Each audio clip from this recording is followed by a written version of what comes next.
সবার জন্য জ্বালানি নিশ্চিত করতেই গ্যাসের মূল্য সমন্বয় করা হবে বলেছেন প্রধান উপদেষ্টার প্রেস সচিব Shafiqul Alam.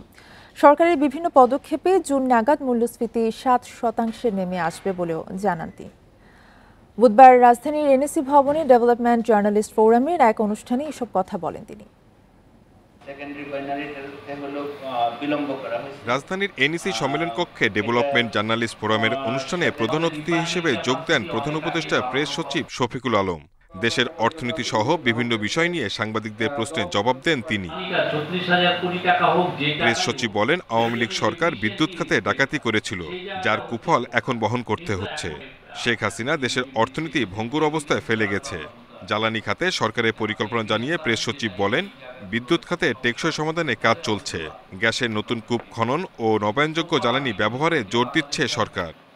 Globally Ukraine war এগুলোর কারণে যে এলএনজির প্রাইস সেটা তো অনেক হাই ছিল। গভর্নমেন্ট কত সাবসিডি দিবে? তো সেই জায়গায় গভর্নমেন্ট প্রাইসটাকে অ্যাডজাস্ট করতে চাচ্ছে। অ্যাডজাস্ট করলে যেটা হবে যে গভর্নমেন্ট, আমরা চাই যে সবাই যাতে এনার্জির ঠিক মতো পায়। শফিকুল আলম বলেন, কিছু নির্দিষ্ট প্রতিষ্ঠানকে ব্যাংকিং সুবিধা দিয়ে দেশ থেকে টাকা পাচার হয়েছে। ব্যাংক খাতে সুশাসন নিশ্চিতে কাজ করছে সরকার। আসন্ন রমজানে ভোগ্যপণ্যের পর্যাপ্ত মজুদ, তাই বাজার নিয়ন্ত্রণে থাকবে বলেন তিনি। এই গভর্নমেন্ট তো চেষ্টা করছে। আর এক কথা হচ্ছে যে আপনি ইনফ্লেশনকে ফাইট দিতে হলে আপনার ইন্টারেস্ট রেট হাই করা লাগছেই।